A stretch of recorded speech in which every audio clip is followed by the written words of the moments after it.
Hey guys, it's Bonnie from Dwelling Logs. I am coming to you with a bit of a podcast episode. I want to chat about rabbit trails. And it's interesting because I'm quite picky about what I podcast about. I know I'm sharing this on YouTube as well, but I throw it on my podcast. That's why I call it a podcast. It's my chatty videos.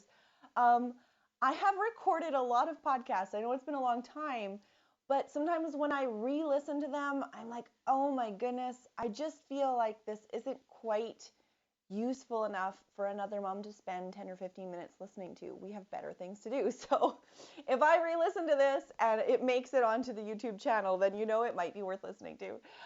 Anyway, so if you haven't been here before, I'm Bonnie. I'm a second generation homeschool mom of 3 kiddos. I'm from the Canadian prairies, and we homeschool our kids with an eclectic style. And I like to use my channel and my online presence for just sharing things from our home or our homeschooling journey, and also just some stuff from my heart as well. So today I want to talk to you guys about rabbit trails. Okay, so first to start off with a story, this morning when I started writing notes for this podcast, I started off this morning on the couch with my kids. We woke up and we started reading our teacher's guide for our lesson of the day. And so we were reading, and my children were very interested in the topic, and they kept on raising their hand. Or sometimes, like if we're sitting on the couch, they'll like put their hand in front of my face, like, Mom, I have a question. Because we've tried to have like the raising hand thing, just because otherwise everyone's talking and it's very chaotic. So we do raising hands. Anyways, and so first hand raised, okay, you have something to say. Second hand raised, okay, you have something to say. Most of the time it's about the lesson. Sometimes it's about Minecraft or like whatever their little brain is thinking about. But after like probably the 4th hand was raised, I found myself turning to my oldest son going, "What?" Just like that. And I instantly started thinking about what I wanted to say in this video. And my brain was taking notes while I finished reading, and then I had to go scribble some stuff on the paper afterwards. So my whole thing that was really triggered by that moment was that my son had curiosity, he had thoughts, his brain was engaged with what we were learning about, which is what we want, and it was my patience that was running out. And that's a patience issue that I have to work on, but I also started to think like, why? Why am I impatient? And a big part of it was because I want to finish this lesson. We've had a few days of school this week where we didn't get all our work done. We're behind in his math book, and I feel like I have this frustration that kind of comes out because we have this pressure to kind of follow the schedule. And unfortunately, that tone that I had with him was demeaning. It was like giving him a guilt for interrupting when that shouldn't be coming from me. I should be trying to inspire his questions, inspire him to learn, inspire him to think out of the box. And if our curriculum or our lesson is propelling our children to have questions and to interrupt for their thoughts, we're doing something right. It's a positive, a very positive sign. Okay, so rabbit trails when you're doing school, I promise you, a rabbit trail will not help keep your house tidy. It will not. It will not help you do your daily chores. It will not help you prioritize all the things you had planned for the day. It will not help you keep on schedule to finish your curriculum books. It will not help you if you have your planner full of all you're going to do in the day. Rabbit trails aren't going to help that. And I find that there is a battle sometimes between our rabbit trail world and the desire that we have for our children to learn and explore and lead the way into all this learning. There's a battle between that and our schedules and our day planners.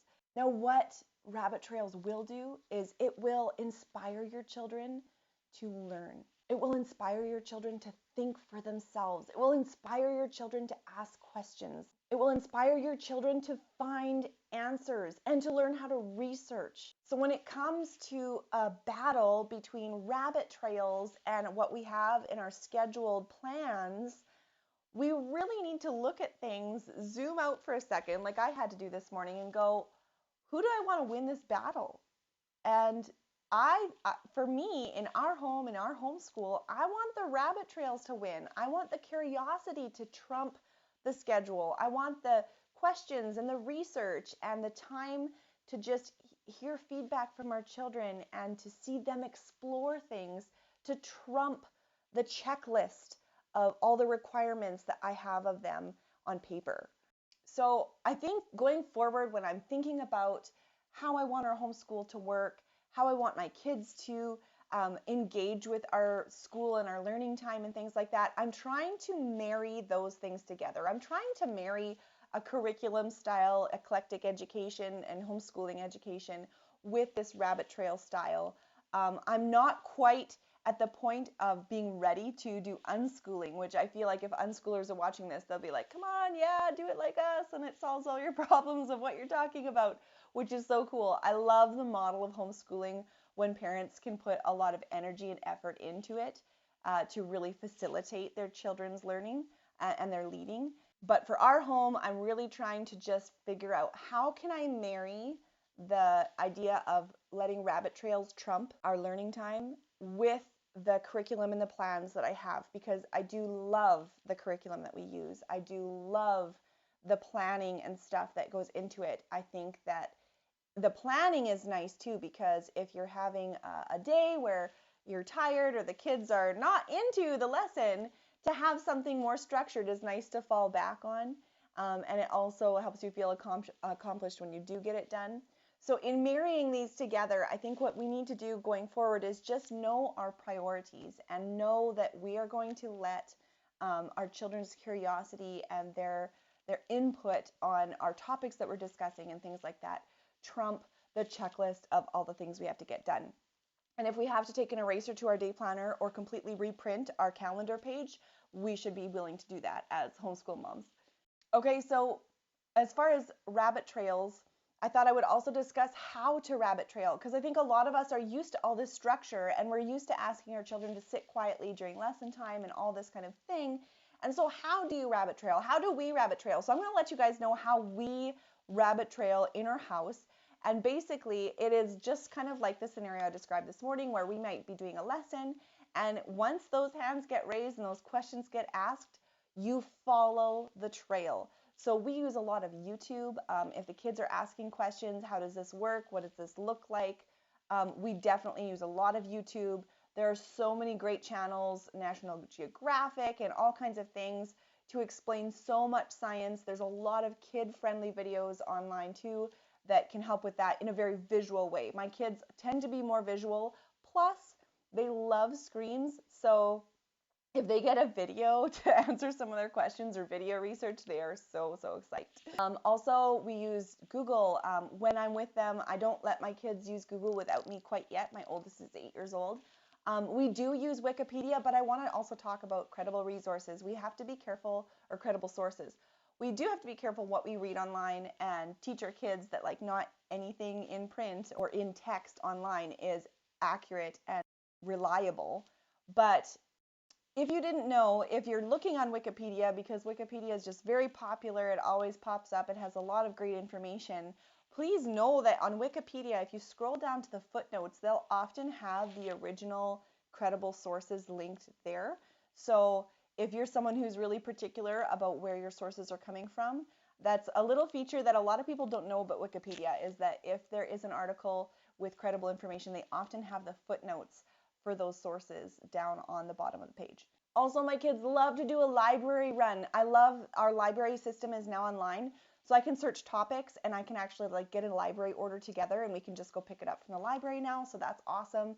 Books are awesome. Play to your kids' strengths. If your kids love videos, do video research. If your kids love books, go to the library. Interrupt your day. Go to the library on the day that you didn't plan to go to the library and just do it. Also, my kids love to do hands-on rabbit trails. So if there's something that leads us to doing a hands-on activity or project, sometimes it's not planned, but a quick search on Pinterest or Google can bring up so many really quick printables. We have a color printer, so I can print things off really fast. And so things like that can be a really quick, easy way to rabbit trail as well. It gives you something hands-on to do. There are so many moms online that are homeschoolers just like us who have all these kinds of resources that we can give our kids. And there's so much free stuff, you guys. It's not stuff that you always have to pay for. And so hands-on activities is something really good. I know that sometimes when we think of hands-on activities, we get overwhelmed and we think, oh my goodness, no. But there are a lot of easy hands-on activities that have like things that you would already have in your home. You don't have to run to the dollar store for them. There's printables where everything is like cut and paste. If you have a pair of scissors and a bottle of glue or a stick of glue, you'll be fine.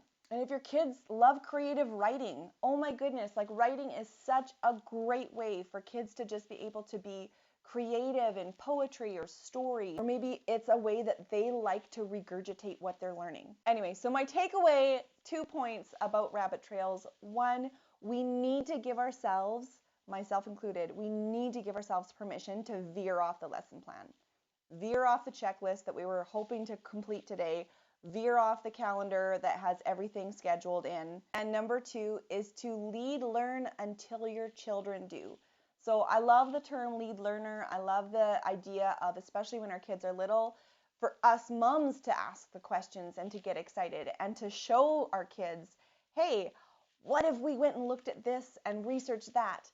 And we can show them what it looks like to pause and go rabbit trail. And then our kids will start to reenact that too when they have their own thoughts and questions. And so I think the other thing to remember is just to be that lead learner. Show your children how to be curious and to voice their questions, and then show them how to rabbit trail into research to find those answers. And then I think that we'll see our children are going to be following suit very, very quickly. So that's it. That's my thoughts for today. I hope that was encouraging for you guys, and I hope that it was useful information and relatable, and I hope you guys just have a really, really wonderful homeschooling week. Really quickly, because Valentine's is in a few days, I just wanted to mention as well that I do have a freebie on my website. It's the freebie that I did last year. It's the Rose printable pack. It's got a little bit of rose anatomy and some life cycle there for you guys and how to paint a rose. It's just a quick little pack with like 4 or 5 pages to put into your Valentine's Day school if you need a little rabbit trail on February 14th. It's free on my website. I will put the link below. And you guys have yourselves a great homeschooling week, and we'll talk to you next time.